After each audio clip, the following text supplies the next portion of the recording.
So today we price at the 1.4 lakhs all the way to 3 lakh rupees. If you're buying your first expensive watch, you'll never go wrong with the decision. Time for an Instagram question from a gentleman called Prasad Chiranjeev. What kind of research goes into the design of a watch? Who is your typical customer profile like? Like, who is this person? Can you give us a persona of this customer who's actually buying it? And how much time did it take you to get to the first watch? About a year and a half From say, concept to prototype to production. Right? And that couple of years was no paycheck, nothing. Another question from Watch Weirdo: how many watches do you sell in India and abroad? One of his questions is, are they planning to come out with complications like a chronograph? The closest analogy that I can think of this is Tata Motors. I don't know if you know, but Tata Motors for the longest time has used Fiat engines. I was going to say that. Except the new Sierra, where they finally come up with their engines, and they've been manufacturing cars for what, 3 decades now? Yep. I think at a $50, it's a great choice. If I could get one, I would probably wear one also. So I've been wearing this watch for the last few months. It's a salmon pink Bangalore Watch Company watch, and a lot of you have been asking me about it. Today I'm in Bangalore. I'm going to meet the founder of Bangalore Watch Company, Nirupesh Joshi, and we are going to be discussing the state of Indian watchmaking, right? Are they worth it? What does an Indian watch brand look like? Why should you buy an Indian watch? Who should buy an Indian watch? How does it compare to the Swiss, to the Japanese? And really help answer the question that is Indian watchmaking worth it? I'm going to be going to their Lavelle Road store. It's right here. Very excited about today's video. You'll see a lot of watches. Come, join me.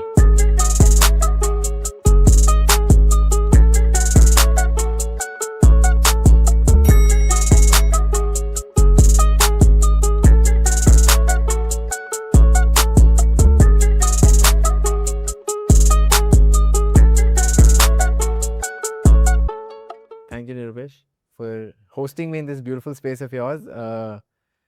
Thanks for flying down. It's great that we're finally sitting down and talking about the business of watches. Yes. Okay. I think time for an Instagram question. So tell us more about this origin of Bangalore Watch Company. No, look, my wife Mercy and I, we started the brand in 2018. Okay. We had nothing to do with watches. Yeah. We don't come from a family of watch trade or watch business or anything like that. We were both consultants in tech. Okay. We started our careers in Bangalore in the early 2000s. This was 2012 when we saw on the news that the Indian government decided to pull the plug on HMT watches.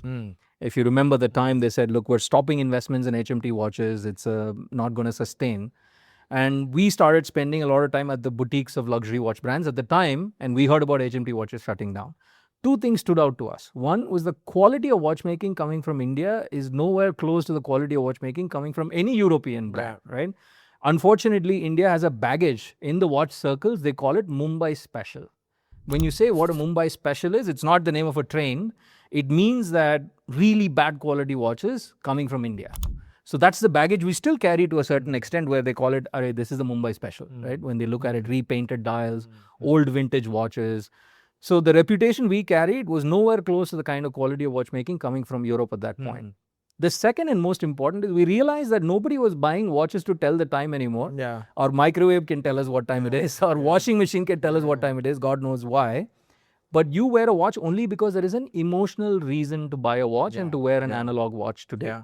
And the European brands do an incredible job of translating a story into that emotion that can appeal to you. Like I'm a huge aviation and space buff. So I was always drawn to the IWCs, the Omegas, and any aviation and space watch. And I think they do a very good job. They still do. But that level of storytelling was not coming from India. The grammar of Indian watch design was always stereotype. There's always a Taj Mahal on the back. There is always a Devanagari script for an India limited edition watch. Or worse, there is a photo of an Indian god on the dial. I think both Mercy and I at the time felt that maybe there is an opportunity to create a high quality watch brand which stood for world class, respectable quality watchmaking coming from India. Most importantly, to represent modern contemporary storytelling from India as opposed to the same stereotype of a Taj Mahal on the back of the watch, right? But of course, I'm talking 2012, 2013. We were not crazy enough to quit our jobs and start something we knew nothing about. But that led us to a 2-year rabbit hole of research to see whether it was really possible.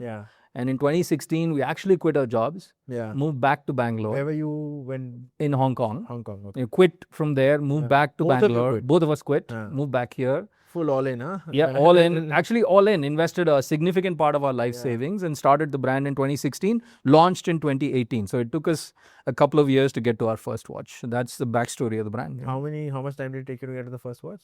About a year and a half. From say, concept to prototype to production. To production. About a year and a half, right? And that couple of years was no paycheck, nothing, all the money into this conviction of it's possible to build a high quality watch brand from India, right? A lot of your watches here are priced between. So, like, why don't you tell us what is the typical price range of Bangalore Watch Company prices? So today we price at the 1.4 lakhs all the way to 3 lakh rupees. We don't have anything less than that at the moment. So we started at 1.5 lakh price point. So the question is, a lot of people have asked, this is the one consistent theme. What goes into the pricing of a watch? Why are your watches so expensive? How do you justify really the pricing, and like what goes behind it? Yeah. So if you can shed some light on this, maybe it'll help understand the viewers on what actually goes into the pricing. Yeah, sure. There are two parts to it, right? First, we need to understand where the brand wants to position themselves. So I'll give a little bit of clarity on that. So if you look at the space of watches in the Indian context, you start with the most accessible, affordable watches, which could be your Timexes or your Casios, right at the bottom, right? And then you move on to what I call shopping mall watches. Shopping mall watches are any fashion brand that you can think of, which also makes watches. It could be Esprit, Fendi, Gucci, Michael Kors, Armani. Marc Jacobs, Armani, anything that you can think of that also makes watches. They're not watch companies. They're essentially fashion brands who are riding the brand recall value. Nothing wrong with it. I think you can buy a decent shopping mall watch from a fashion brand at 10,000 rupees, 15,000 rupees today.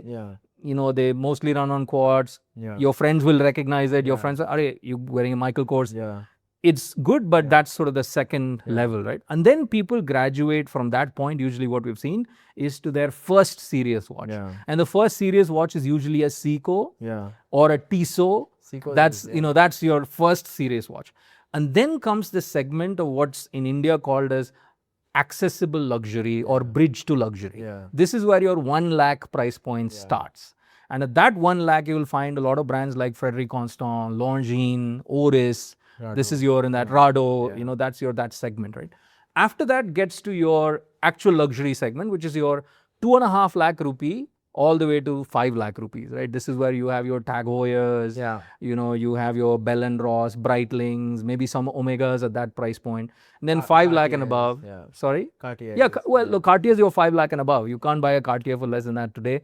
5 lakh and above is your Cartier, Rolex, Hublot, all of that, right? So this is sort of the segmenting. You've got the accessible, and then the fashion watches, and then the serious watches, and then the bridge to luxury, and then luxury.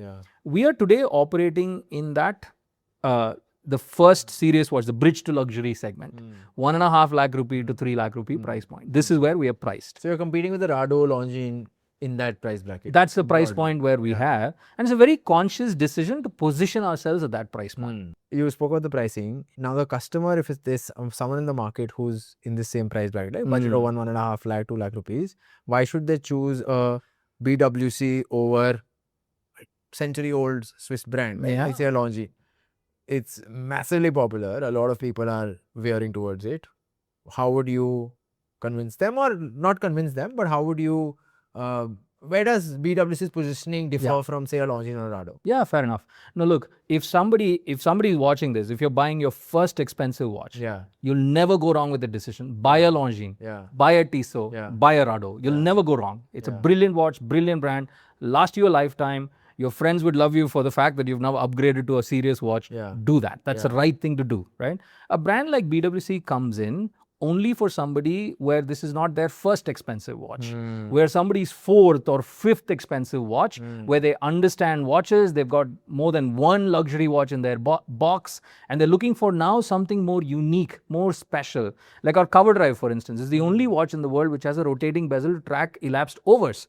Somebody that's a cricket fan has now traditionally bought multiple watches, and now they're saying, I want something that hits closer to home, pulls an emotional chord, and now you buy something like the Cover Drive. You don't buy any independent brand, let alone BWC, at this price point as your first luxury watch. This is your fourth or your fifth watch, or even your third watch.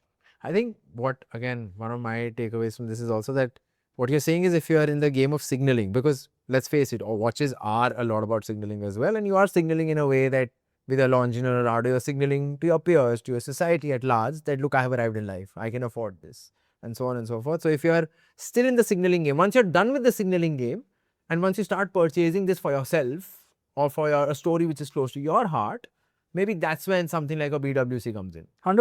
It's And not then eventually it will become a signal as well. It will, right? So For a brand to become a prestige signal, it takes time. Correct. Right? Rolex did not become a prestige signal. Yeah. Rolex was a tool watch Yeah. for the longest time. Yeah. It has become a prestige signal only in the last 20 years, right? Yeah. After 70, 75 years of their existence. Yeah. In the same way, a brand will become a prestige signal, and that requires time. Until then, you buy the brand for other reasons, right? Okay, now I think again let's jump into the watches. Tell us a little bit about, pick any watch of your choice and tell us what goes into it. What are the different components in it? What are the different movements? Walk us through it. Sure. Let's talk about the development cycle of a watch, right? And then we'll talk about the components that go into it. Let's take the Mark 1, for instance, right? Yeah. The Mark 1, I mean, you've The been one wearing I've the been silk wearing. scarf. I know you got a lot of comments about it. So the Mark 1 is our longest running line. We started this line in 2019 and it's a 6-year line now, 7 years now. And the idea of the Mark 1 was very simple. We said there's always been aviation watches from Europe. There's the IWC, there's the Breitling, there's the German pilot watches like Lacoste, Stowa, Zinn, all of that. We said there's never been an Indian identity aviation watch, right? And we wanted the Mark 1 to be that identity. So we started with core stories from Indian aviation. So we started with the MiG-21 fighter plane, which is the most celebrated fighter plane of India. We even made watches using material aluminum recovered from decommissioned MiG planes. And then we moved on to naval aviation, where we made watches using recovered material from the INS Vikrant. We made a watch for the Surya Kiran squadron. Yeah. And now you're wearing the silk scarf, which celebrates women in aviation. So it's a core aviation line.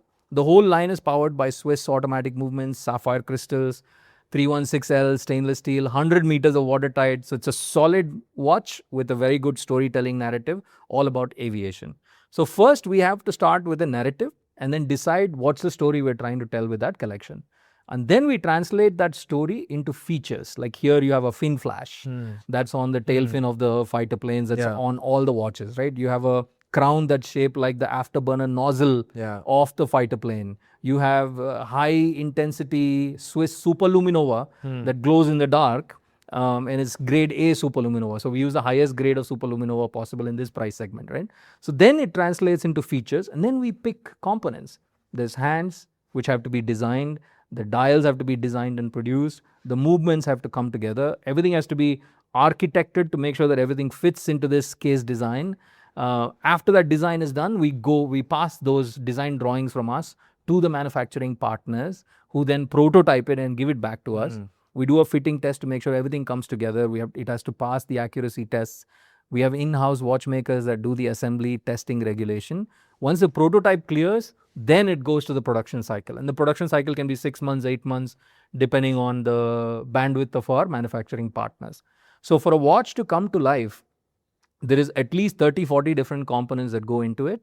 And there's an 18-month development cycle from drawing board all the way to design. Now, remember what I said about like a white labeling. The white labeling would cut that time short by a big margin. But if you choose to do everything yourself in-house like what we do, it takes that 18-month time. And this is 18-month time of cost, development, all of that goes in before even you know whether the customer is eventually going to put that watch on the wrist and say, I love it, or meh. You know, it's a tough one. So it's a tough game. Do you do testing of watches before you actually, from a prototype to say a production stage? Do you do any testing? So I believe that we are the biggest critics of the watches that we make. We do a lot of testing in-house, but we haven't really gotten to that level of starting to do customer focus groups, if you know what I mean, right? We haven't done that. I'm in marketing, so I know exactly. That's the question. Like I did product marketing for the longest time in tech before this, right? So we don't do focus groups yet, not yet. And do big brands do it? I think so. The gripe I have, and I hope nobody from the big brands are listening to it, is that there's a lot of design by committee in the big brands. And there's a lot of spreadsheet. It's a big company problem. And there's a lot of spreadsheet by design, right? They look at what sold the most in the last quarter, which are the common features in the watches that sold the most. It had a bezel. It had metal bracelet. it had this feature, it had a Chronograph, chronograph. सब mix कर दो. ये चारों feature को मिला के design team को बताओ कि एक घड़ी बनाओ, right? I mean, look, I'm probably sort of, so I mean, it's pun intended, but I don't think it's as reductionist as I'm making it sound. But there is a lot of looking at what works, what sells, and as a new brand, we don't have the luxury of sitting back in our comfort zones and saying we will just make what sells. We have to take the risks, right? And I was making a point earlier about educating the audience. Look at how much money has gone into educating the audience on what's the difference between an 8 megapixel camera and a 16 megapixel camera. Apple and Samsung have probably sunk millions of dollars into just this communication and messaging. Now imagine whether watch brands have actually spent the time in educating you on whether an in-house movement is as important as they make it sound. I think they spend a lot of their money educating you on making you believe that some elves in the valley of the Jura mountains are assembling the watches, but they do not spend the money in educating you on whether an in-house movement is actually as important as they make it sound. So there's a lot of education that goes into this as well for us as we think about new designs and new directions of storytelling, right? Question for you. You spoke about in-house movements. How important do you think are in-house movements? And are you thinking of making your in-house movement at some stage?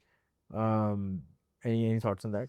At some point in the future, I think we will do some level of movement development, right? First of all, in-house movement, the term is very abstract. Everyone has their own definition of what in-house Because I'm sure within movements also there are 100 components. Like yes, there are. What percentage of it is in-house truly to be able to claim that it's in-house? Yes, There's some correct. science behind that? Yeah, so today we use the Swiss automatic movements. We either use Celita family of movements or La Joux-Perret family of movements. These are from two separate companies in Switzerland. We've been using them for about 7-8 years now, fairly successful. And these are the same movements that are used in some other popular watch brands as well? Yes, these are the brands of movements used in watch brands that are even higher in segments, right? Got it. Bell & Ross, Breitling, Stag Heuer, they all use this exact same Celita movement and they're priced 3.5 lakh rupees and above. But look, there are 2-3 things to it. One is, I think it's important to educate the audience. Yeah. Off-the-shelf movements are not as bad as you believe it is. Okay. So you're saying there is 25-30 years of development gone into these off-the-shelf movements. There is nothing wrong in taking the off-the-shelf movements and working because you can buy a watch knowing that it will just work. It's like taking a Maruti Alto on Himachal somewhere because there is always a mechanic somewhere there who could fix your car. But I wouldn't take my BYD Seal into somewhere in like Rohtang Pass or something. What if it breaks down? I don't know who's going to fix it, right? That's the same analogy I would give, right? I mean, I have nothing against BYD. I love the BYD. You and I talked about the C. You and I talked about the C line. We both love that car. But the fact is that there is nothing wrong in buying an off-the-shelf movement because it's been proven technology for 25-30 years. That's number one.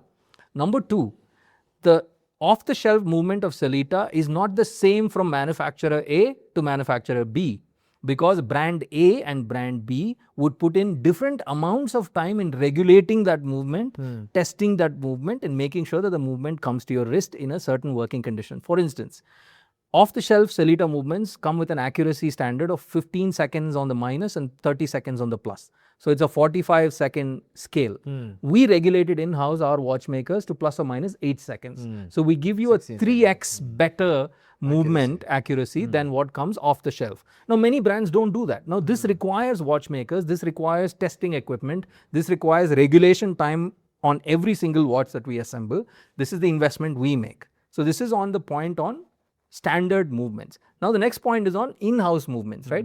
One, in-house term is very abstract. Many people use it to define it however they want. They'll change one component and call it in-house. The second problem with in-house is, in-house takes millions of dollars of development and years of development cycle. We're an 8-year-old brand. I am not going to bluff my customer in making them believe that I make an in-house movement. Any customer who understands watches will call my bluff because they know that it takes millions of dollars and years of development, which we don't have at the moment. At some point in the future, we will probably do movement development, but we are very realistic about the fact that what is our strength? Our strength is taking the stories, translating them into features and good quality watches and with great narratives. That's our strength. We'll play to our strengths. Now, there's a third point in the in-house movement, which is if a customer takes an in-house movement today and uses an in-house movement today, the servicing, you're now tied to that manufacturer. You can't take it to any watchmaker and get it serviced. right? That's another catch that people have to think about when they buy in-house. If you buy a brand which has an in-house movement, you don't have a service partner in your city or in your country, that makes a problem for you with in-house movements, right? No, I think this is a very comprehensive answer. Firstly, thank you for educating us on this. The closest analogy that I can think of this is Tata Motors. I don't know if you know, but Tata Motors for the longest time has used Fiat engines. I was going to say that. Yeah. Except the new Sierra, where they finally come up with their engines, and they've been manufacturing cars for what, 3 decades now? Yep. And so the fact that they can use an Italian engine and then tune it depending on what the car stands for, how much BHP needs, is the same underlying engine but being tuned to different specifications. I think if we draw that same analogy to your in-house movement, it's pretty much the same, that you have taken that 45-second spread and reduced it to 16 seconds, picking up a established movement similar to what Tata Motors done, right? And then we also tune it. Like for instance, our cover drive case architecture is very different from our Peninsula case architecture. So making sure the movement fits in this architecture versus that architecture requires development time. Also, if you see our cover drive watches do not have a date. So we modify the movements to make sure that there's no date complication in the cover drive, whereas there is a date complication in the other ones, right? So these are other things. And I also believe there's another aspect to it. An in-house movement is only valuable to the user if it actually adds value. Yeah. Does it extend power reserve beyond the standard movements, or does it actually give you anti-magnetic features that is worth from a day-to-day practicality point of view? If it doesn't do those two things, then an in-house movement is actually just just a label. I think where customers are coming from, and I'm just thinking about it, I think why they asked this question came up on Instagram, by the way. The reason I think this question came up is because they in their minds think that if this is not an Indian movement, then is it truly an Indian watch? Again, I don't think that movement defines the Indian watch. And again, going back to the Tata Motors analogy, that way even like all Indian manufacturers are using parts from all over the world. And so then you could say that they are not Indian manufacturers also in the car space, right? We all love Scotch whiskies, right? Yeah. Where does barley come from for the Scotch whiskies? I don't know. I don't drink. Tell me. Scotland does not grow the barley required for the Scotch whiskies. Denmark is the largest exporter of barley required for the manufacturing of Scotch, for distilling of Scotch whiskies. Okay. So does it not make it Scotch? Because the barley doesn't come from Scotland? Yeah. Right?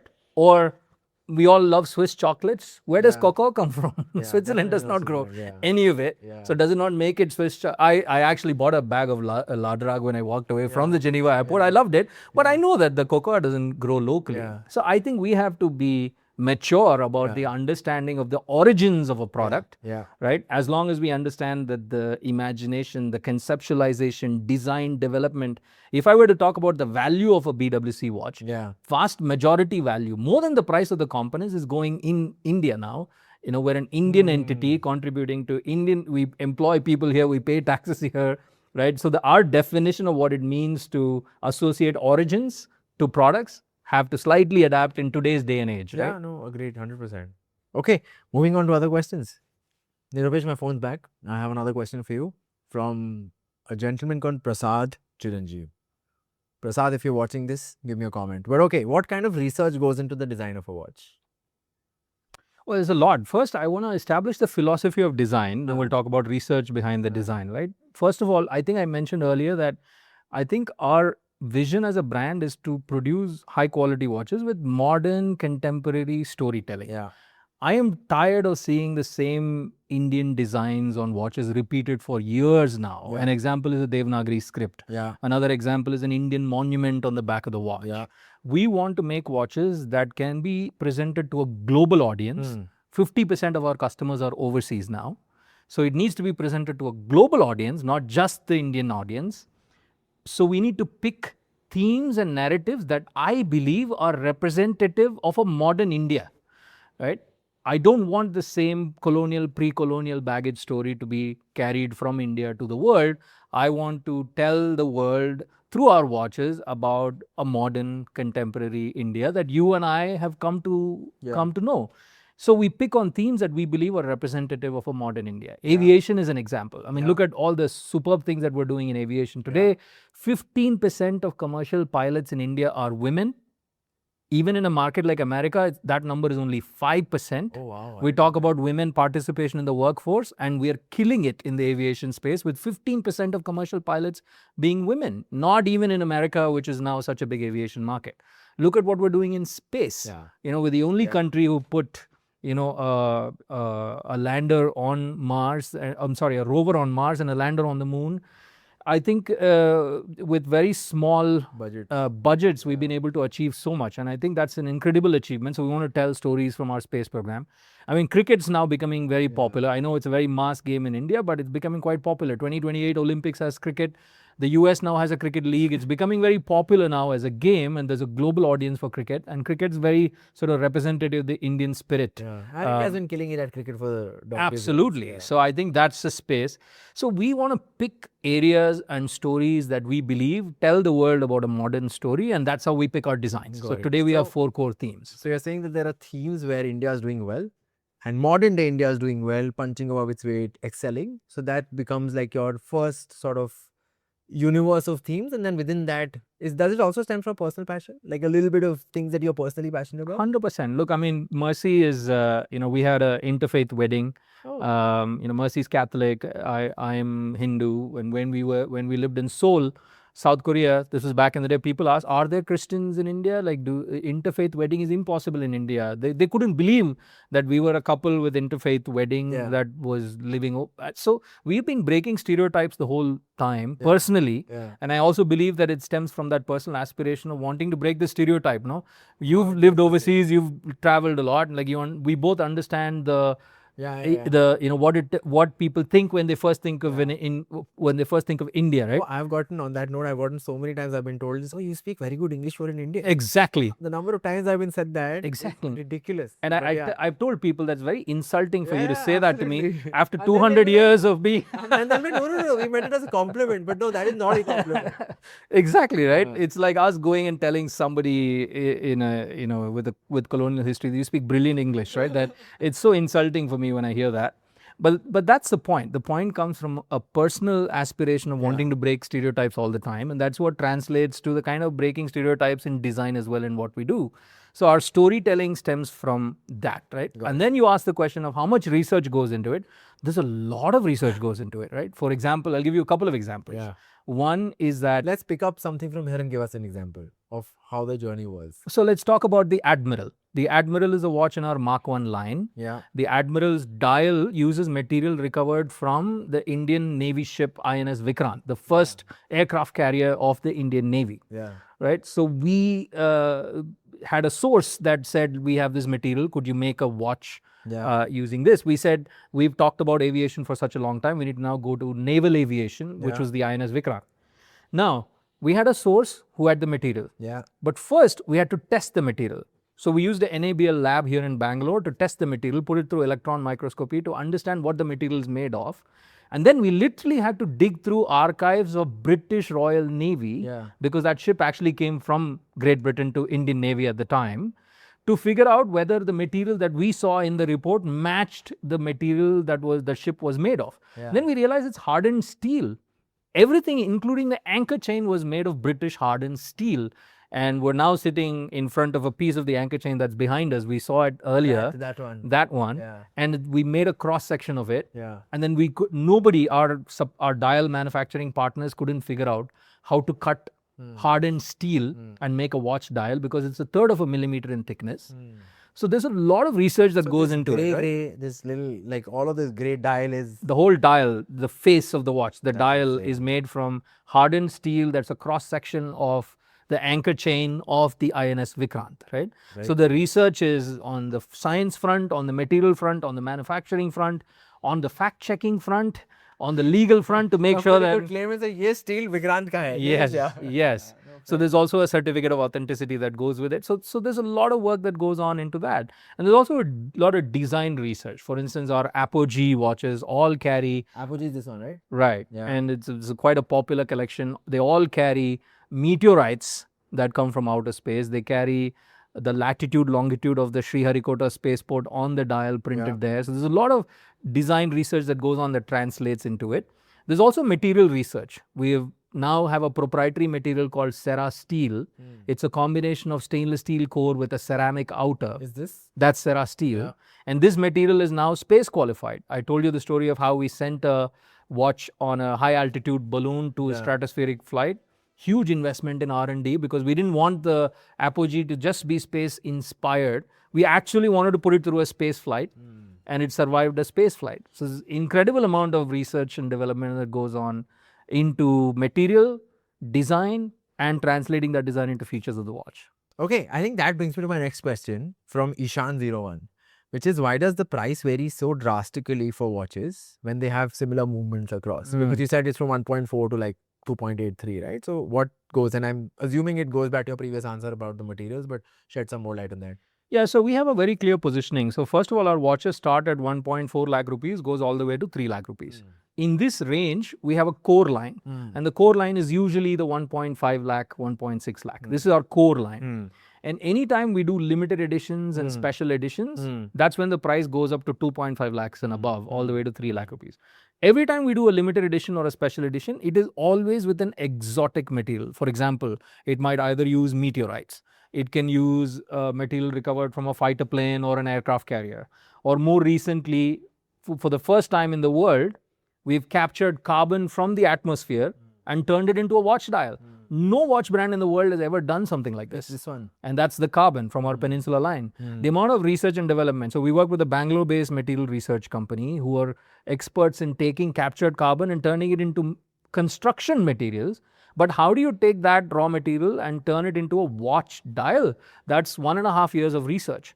So every time we use exotic, rare materials like this, that's when the price pushes up to 2.5 to 3 lakh rupees.